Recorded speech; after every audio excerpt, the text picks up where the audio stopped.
Hello friends, आज के सुनो को आरआरबी एनटीपीसी 5 फरवरी को जो क्वेश्चन पूछे गए थे उन क्वेश्चनों को सॉल्व कराऊंगा। ठीक है, आप लोगों के माध्यम से मुझे जितना भी क्वेश्चन मिले थे इसमें क्या कराऊंगा, उन क्वेश्चनों को सॉल्व कराऊंगा। ठीक है, जैसे पहला क्वेश्चन देख सकते हैं, इसमें क्या कहा गया, किसी रेलगाड़ी की बिना रुके गति 60 किलोमीटर प्रति आवर से और रुकने के कारण 40 किलोमीटर प्रति आवर से।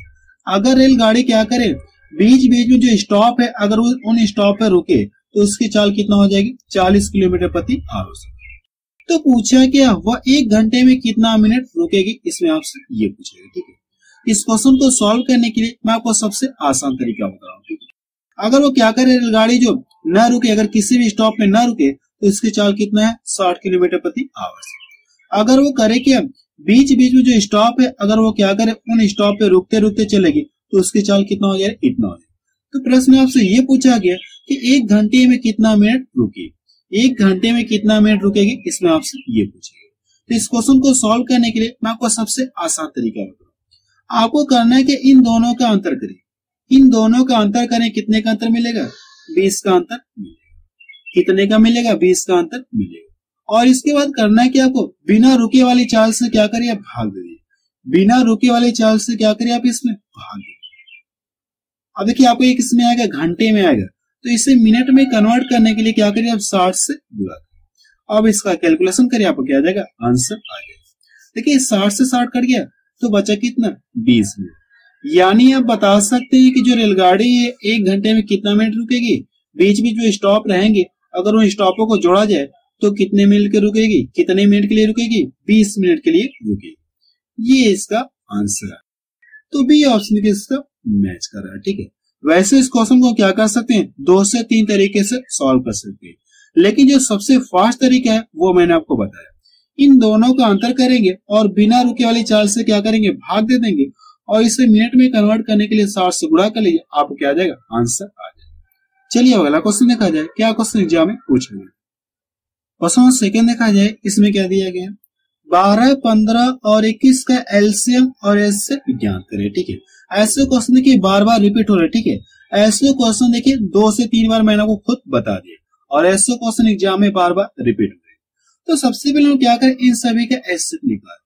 तो वह बड़ी से बड़ी संख्या कौन सी है जो इन सभी को डिवाइड करेगी। देखिए 3 से ये भी कटेगा, 3 से ये भी कटेगा, 3 से भी कटेगा। इन सभी का एचसीएफ कितना आ जाएगा, 3 आ गया। इन सभी का एचसीएफ कितना आ गया, 3 आ गया। अब करना है कि आपको इन सभी का एलसीएम आपको निकालना। तो करना है कि आप इन दोनों का आपस में कॉम्बिनेशन बनाइए।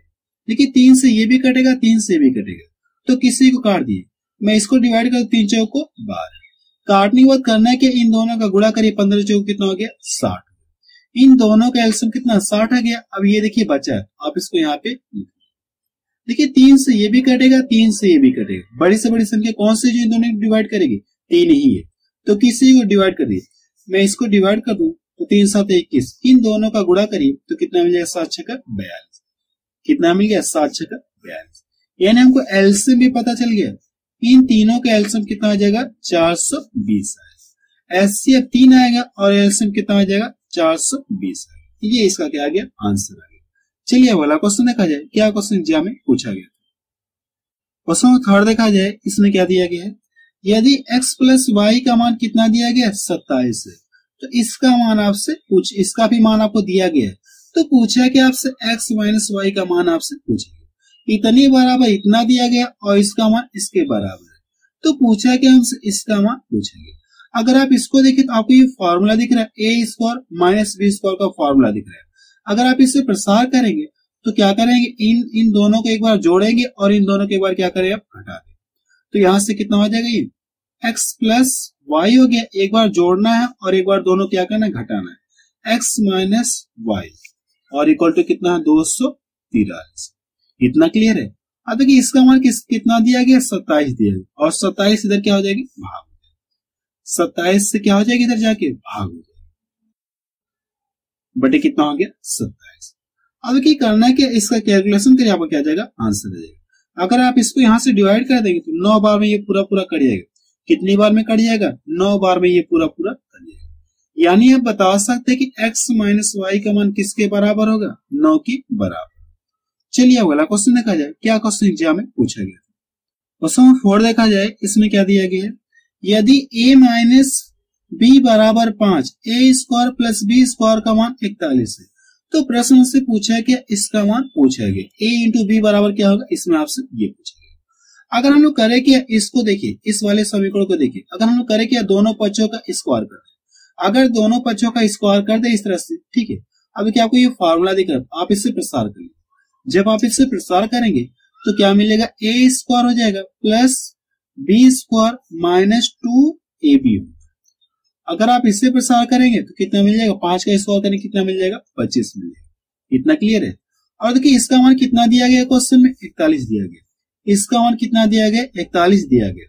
और जब ये 41 को इधर ट्रांसफर करूंगा तो यहां से 25 माइनस 41 हो गया, 25 माइनस कितना हो गया, 41 हो गया। तो आप यहां से लिखिए 2। अब करना क्या, मुझे 41 में से क्या करना है, 25 घटाना है। अगर आप 41 में से 25 घटाएंगे तो कितना मिल जाएगा, यहां से 3 है, 3 में से 2 घटाएंगे 1, कितना मिल जाएगा, 16 मिलेगा। हम लोग यहाँ पे डायरेक्ट लिख रहे हैं, ठीक है, डायरेक्ट हम लोग लिख दे रहे हैं, कितना मिल जाएगा, 16 मिलेगा। अब क्या करने की, देखिए माइनस से माइनस कट गया और इसको यहां से डिवाइड कर दूं, ए इंटू बी बराबर कितना हो जाएगा, 8। यानी आप बता सकते कि ए इंटू बी बराबर कितना हो जाएगा, 8 हो जाएगा।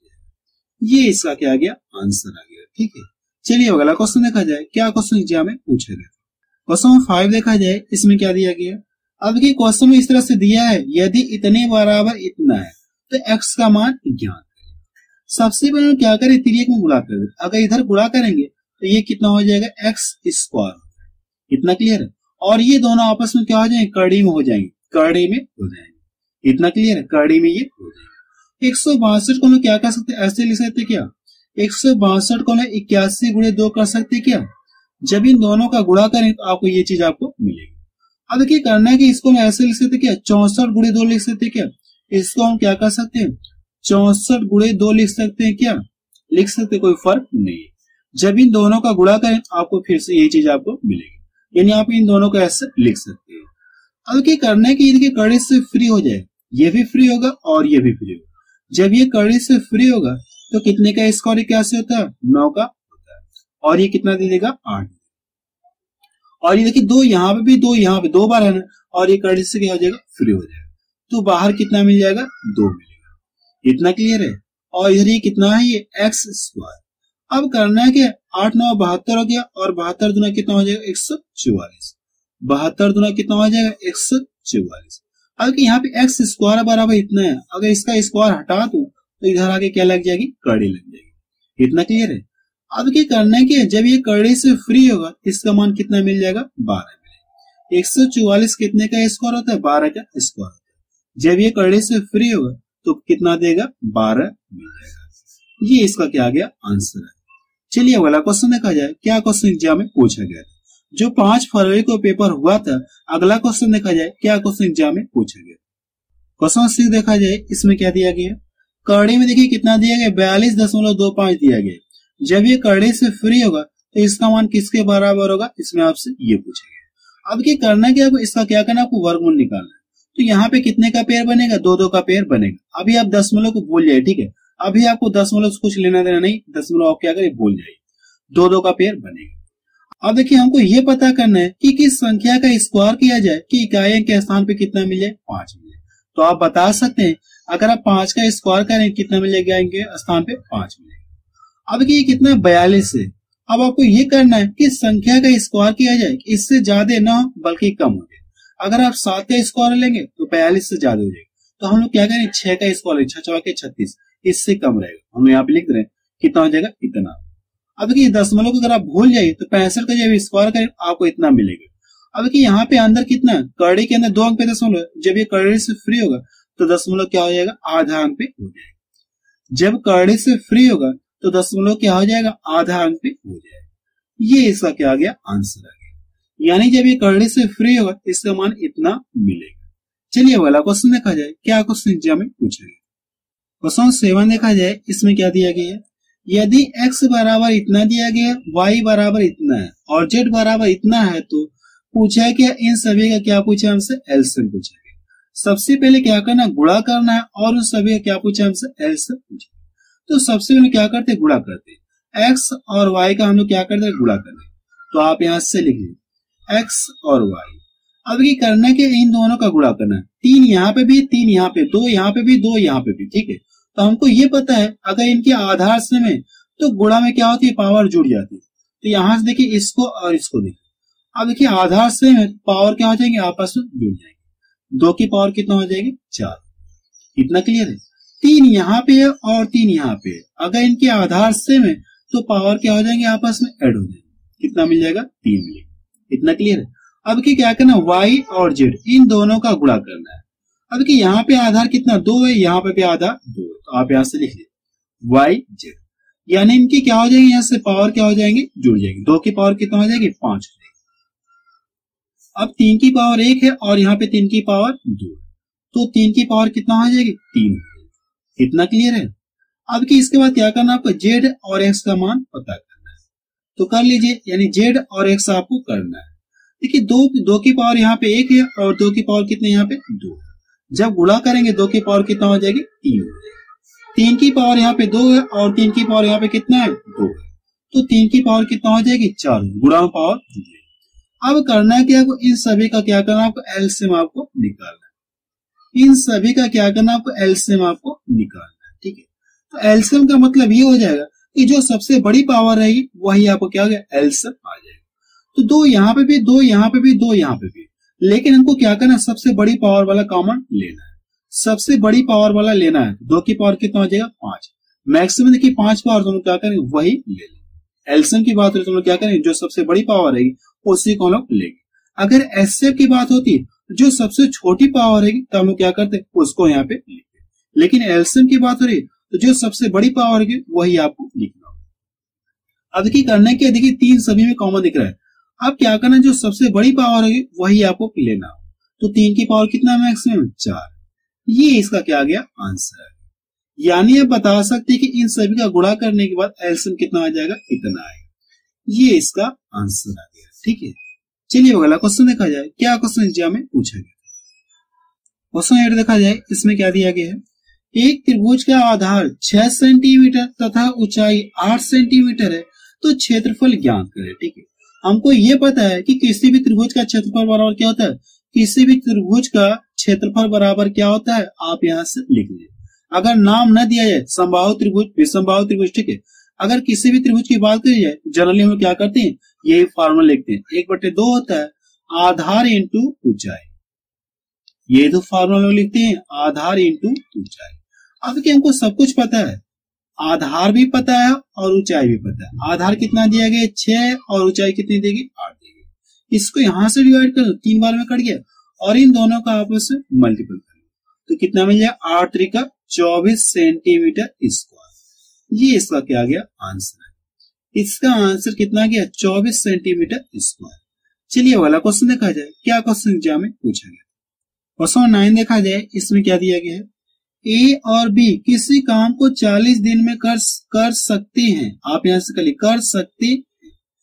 बी 60 दिन में कर सकता है, तो ए अकेला कितने दिन में करेगा, इसमें आपसे ये पूछेगा, ठीक है। देखिए इस क्वेश्चन में ये कहा गया है कि ये दोनों मिलकर किसी काम को 40 दिन में कर सकते हैं। बी अकेले उसी काम को 60 दिन में कर सकता है, तो ए अकेले उस काम को कितने दिन में करेगा, इसमें हमसे ये पूछेगा। तो सबसे पहले जो दिया गया आप यहां से लिखिए, ए प्लस बी दोनों मिलकर कितने दिन में करने के लिए कह रहे हैं, ये लोग 40 दिन में करने के लिए कह रहे हैं। इतना क्लियर है। और जो बी है उसी काम को कितने दिन में करने के लिए कह रहा है, 60 दिन में करने के लिए कह रहा है। और पूछा कि अकेले उस काम को कितने दिन में फिनिश करेगा। तो करना है कि आपको इन दोनों के एलसीएम निकालें। अगर आप इन दोनों के एलसीएम निकालेंगे, देखिए 20 से ये भी कटेगा, 20 से भी कटेगा, यानी वो कौन सी बड़ी से बड़ी संख्या जो इन दोनों को डिवाइड करेगी, 20 से, तो किसी को डिवाइड करें, 20 गुना 40, 2 बार में कटा, 2 का लाके आप इसमें गुणा करें, कितना हो जाएगा, 120। यानी इन दोनों का एलसीएम कितना हो गया, 120 आ गया। जैसे आप एलसीएम लेंगे आपको क्या पता चल जाएगा, टोटल वर्क आपको पता चल जाएगा। अब इसके बाद करिए कि इससे भाग देंगे। अगर आप इससे भाग देंगे, भाग कितनी बार जाएगी, 3 बार। इससे भाग देंगे तो भाग कितनी बार जाएगी, 2 बार। यहाँ पे देखिए दोनों मिलकर एक दिन में कितना काम करें, 2 काम करें, और भी एक दिन में कितना काम करें, 2 काम करें।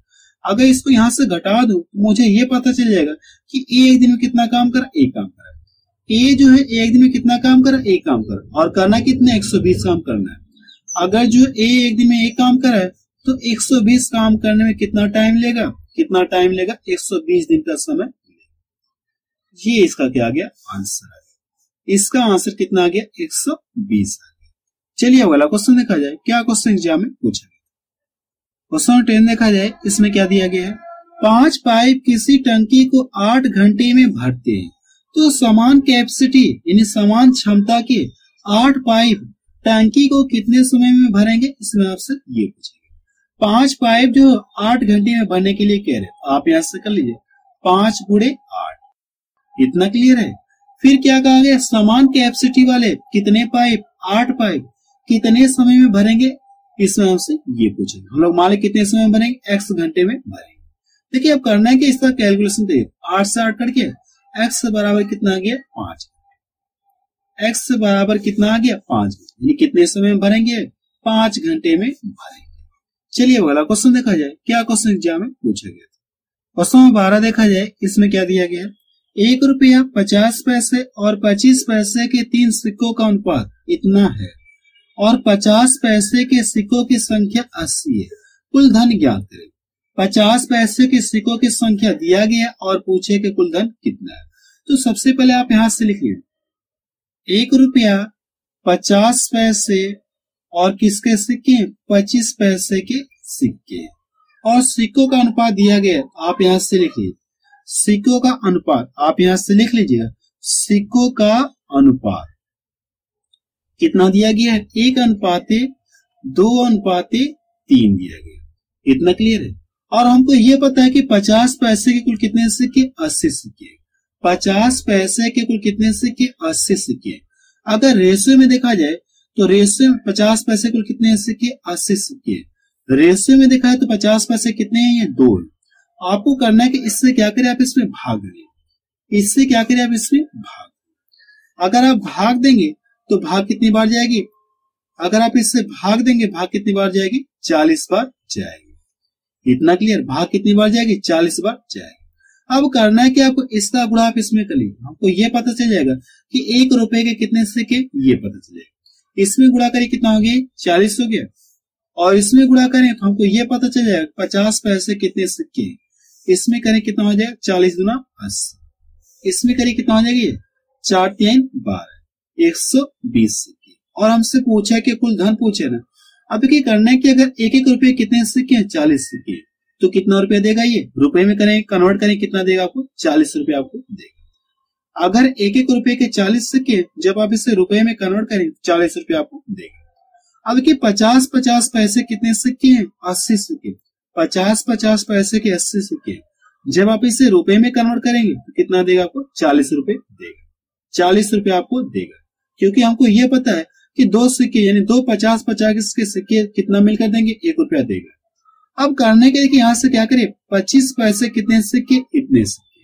अगर 25 पैसे के 120 सिक्के, और हमको ये पता है कि 25 पैसे के अगर क्या कर दिया, 4 सिक्के मिला दिया जाए तो 1 रुपया देगा।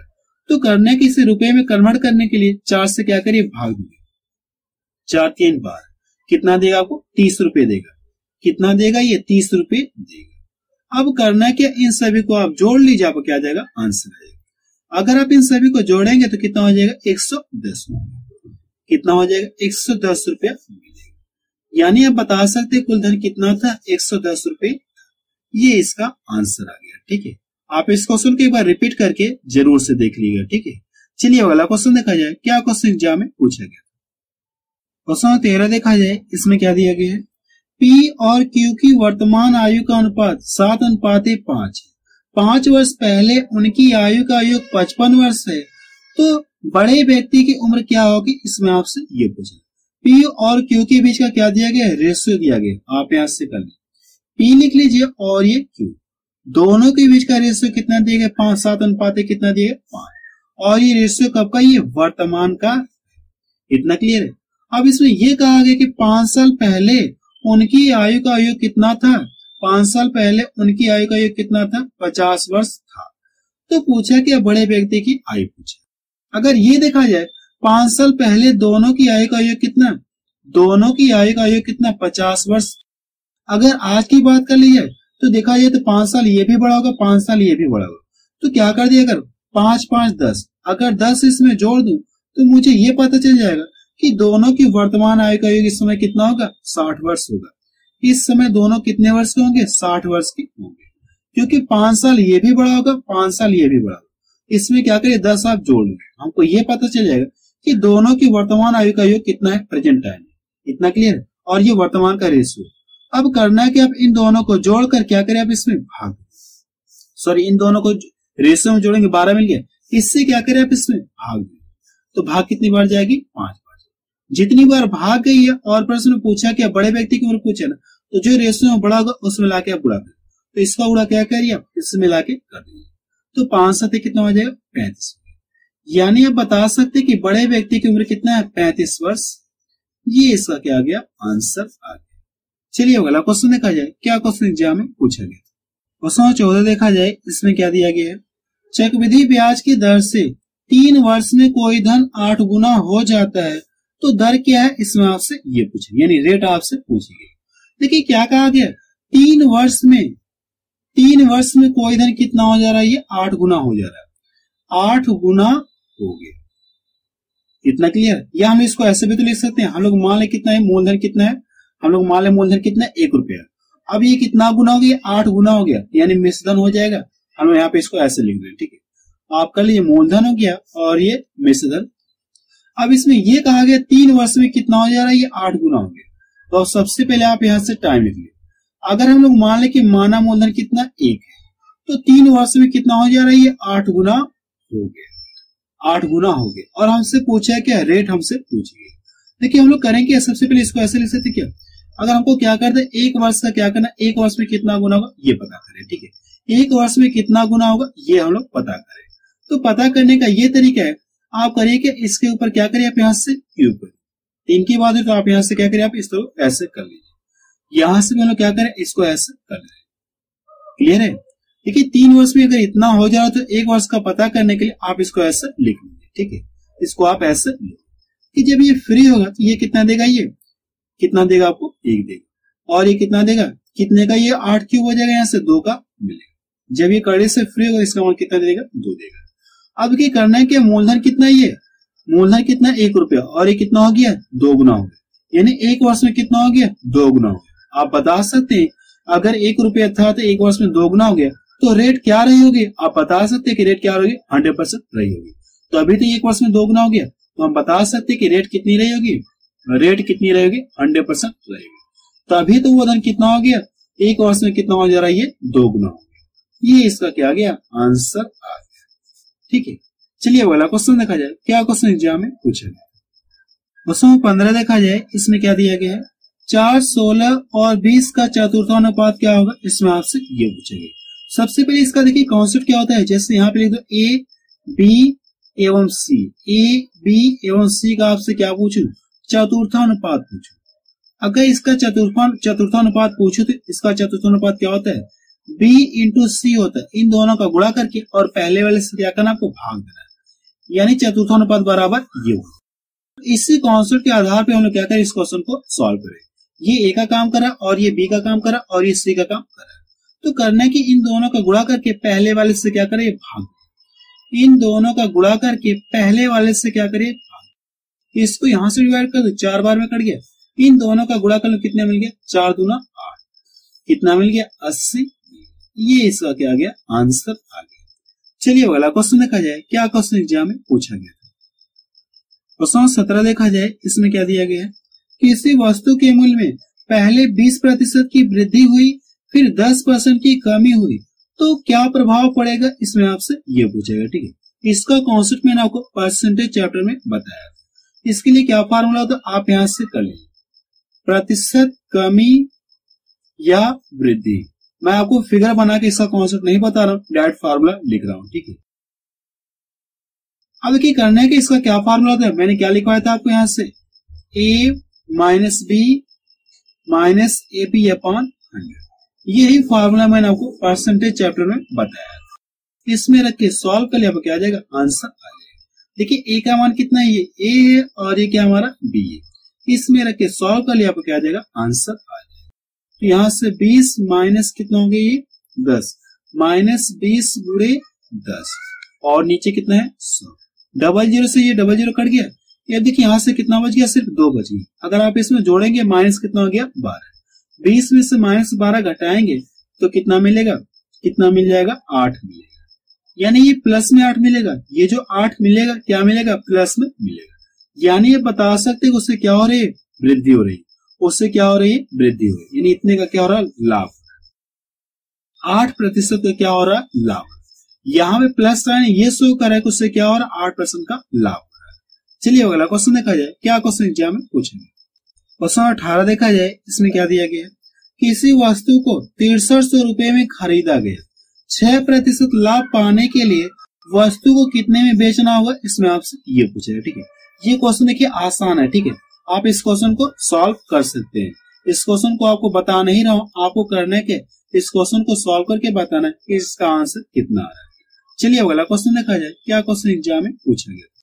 क्वेश्चन 19 देखा जाए, इसमें क्या दिया गया है, लड़कियों की संख्या का 2/5 और लड़कों की संख्या का 3/5 बराबर है। यदि कुल संख्या 250 है तो कितने लड़के हैं, इसमें आपसे ये पूछेगा। सबसे पहले जो कंडीशन दी गई उस कंडीशन को लिख रहे हैं। ठीक है, अब इसमें देखिए क्या करें, लड़कियों की संख्या कहा के, लड़कियों की संख्या का कितना 2/5, फिर क्या कहा गया, लड़कों की संख्या का, लड़कों की संख्या कितना 3/5, ये दोनों आपस में क्या है, बराबर है। अब करना क्या, सबसे पहले कि ये 5 से 5 कट गया। अब करना क्या, आपको जी को यहीं पे रहने दीजिए और इधर बी को इधर लाऊं तो जी बटा कितना हो जाएगा बी, जी बटा कितना हो जाएगा बी। और जी बटा बी को हम ऐसे भी लिख सकते हैं, अनुपात के बीच में लिख सकते हैं। जी बटा बी को हम क्या कर सकते हैं, जैसे ऐसे मिले कि नहीं मिलेगा, ऐसे मिलेगा, इसको हम ऐसे भी लिख सकते, कोई फर्क नहीं। और देखिए यहाँ पे 3 तो यहीं पे रहेगा और ये जाके इधर बटा हुआ 3/2 मिलेगा और 3/2 को आप ऐसे लिख सकते हैं। इतना क्लियर है। अब देखिए कुल संख्या आपको पता है कितनी है, 250। टोटल संख्या कितनी है, 250 है। लड़कों लड़कियों की संख्या मिलाकर 250। अगर रेशियो दोनों को जोड़ा जाए तो कितना मिलेगा, कुल 5 मिलेगा। इस योग से इस योग में क्या करिए, भाग, भाग कितनी बार जाएगी, 50 बार जाएगी। और पूछे कि लड़कों की संख्या पूछे ना, तो लड़कों वाले में लाके आप गुणा कर दिया, आप क्या जाएगा आंसर जाएगा। इसका गुणा इसमें करेंगे कितना मिल जाएगा 60, सॉरी कितना मिल जाएगा 50 गुना 100 मिलेगा। यानी आप बता सकते कितने बॉयज हैं, कितने लड़के हैं, 100 लड़के। अगर प्रश्न लड़कियों की संख्या पूछता तो हम लोग क्या करते, इसका गुणा हम इसमें कर लेते, यानी 150 मिलता। लेकिन लड़कों की संख्या पूछे तो हमारा ये क्या आ जाएगा, आंसर आ जाएगा। चलिए अगला क्वेश्चन देखा जाए, क्या क्वेश्चन एग्जाम में पूछा गया। क्वेश्चन 20 देखा जाए, इसमें क्या दिया गया है, एक आयत का क्षेत्रफल 150 सेंटीमीटर स्क्वायर है, लंबाई 15 सेंटीमीटर है, परंतु लंबाई को 4/3 कर देने पर नया परिमाप क्या होगा, इसमें आप ये पूछे। परिमाप का मतलब क्या होता है, जैसे अगर ये आयत है तो चारों भुजाओं का योग आपसे पूछा गया। आपसे क्या पूछा गया, चारों भुजाओं का योग आपसे पूछा गया। तो सबसे पहले देखिए क्या दिया, क्षेत्रफल दिया गया। और क्षेत्रफल का मतलब क्या होता है, आयत का क्षेत्रफल क्या होता है, लंबाई गुणे चौड़ाई। तो आप यहाँ से खाली L × B बराबर कितना दिया हमको, 150 दिया। और लंबाई हमको पता है, लंबाई का मान कितना है 15। अगर इसमें क्या कर दू, 15 से भाग दू, 15 से भाग दू तो मुझे क्या पता चलेगी, चौड़ाई पता चलेगी। चौड़ाई कितना है 10 सेंटीमीटर। अब इसमें ये कहा गया लाइन से, परंतु लंबाई को क्या कर दिया, 4/3 कर दिया जाए। लंबाई को क्या कर दिया जाए, 4/3 कर दिया जाए। और लंबाई कितना है 15। अगर आप इसका 4/3 करेंगे तो ये देखिए इससे करिएगा 3×5 = 15, इन दोनों का गुणा करके कितना मिल गया 20। यानी लंबाई आपको कितना पता चल गई, नई लंबाई आपको कितना पता चल गई 20 सेंटीमीटर। और हमसे पूछा क्या, परिमाप पूछा, आयत का परिमाप पूछा। तो आयत का परिमाप बराबर क्या होता है, 2 ब्रैकेट में L + B। आयत का परिमाप बराबर आप यहां से लिख, परिमाप बराबर क्या होता है 2 ब्रैकेट में L + B। यानी इन दोनों को जोड़कर क्या करना, आपको 2 गुना कर देना। अगर आप इन दोनों को जोड़ेंगे तो कितना मिल गया 30 मिल गया। और 30 का करना क्या, आप 2 गुना करेंगे तो कितना मिल जाएगा 60। यानी परिमाप आपको कितना पता चल गया 60 सेंटीमीटर। ये इसका आंसर है। आयत का परिमाप आपको कितना पता चल गया 60 सेंटीमीटर, नया परिमाप। ठीक है, चलिए अगला क्वेश्चन देखा जाए, क्या क्वेश्चन एग्जाम में पूछा गया।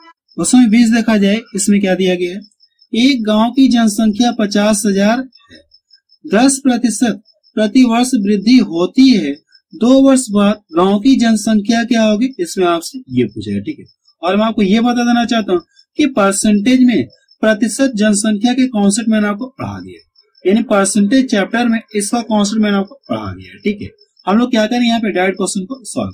देखिए ये जो भी जनसंख्या अपने आप पे क्या 100%, ये जो भी जनसंख्या अपने आप पे 100% है, अगर इसमें 10% की वृद्धि हो रही तो अगले साल बढ़कर कितना हो जाएगी, 110%। 10% की वृद्धि हो रही तो अगले साल बढ़कर कितना हो जाएगी, 100 में 10 जोड़ेंगे कितना, 110%। 110% को आप ऐसे लिख सकते क्या, प्रतिशत हटाएंगे बटा 100, 0 कट गया, कितना मिल गया, 11/10। इतना क्लियर है। अब देखिए पूछा कि हमसे 2 वर्ष बाद पूछा गांव की जनसंख्या, तो क्या कॉन्सेप्ट मैंने आपको बताया था, सबसे पहले जो जनसंख्या दी गई आप इसको यहाँ पे लोड करें, जो जनसंख्या दी गई आप इसको यहाँ पे लिखें। अब 2 साल बाद पूछा है, इस प्रोसेस को क्या करना, आपको 2 बार लिखकर इसमें गुणा करें, इसको क्या करें आप इसमें 2 बार लिखकर आप गुणा करें, 11/10, 11/10। अब करना है कि आपको इसका कैलकुलेशन कर लिया, आपको क्या आ जाएगा, आंसर आ जाएगा। ठीक, आपको करना है कि इसका कैलकुलेशन करके बताना है कि इसका आंसर कितना आ रहा है। ठीक है, आपको क्या करना है, इस क्वेश्चन को सॉल्व करके यानी इसका कैलकुलेशन करके बताना है कि इसका आंसर कितना आ रहा है। ठीक है, और आप मुझे ये भी बताइए कि ये वीडियो आपको कैसा लगा। ठीक है, अगर ये वीडियो आपको अच्छा लगा तो आप इसे अपने व्हाट्सएप या फेसबुक ग्रुप में जरूर शेयर करें। ठीक है, और वीडियो को लाइक भी जरूर करें। ठीक है।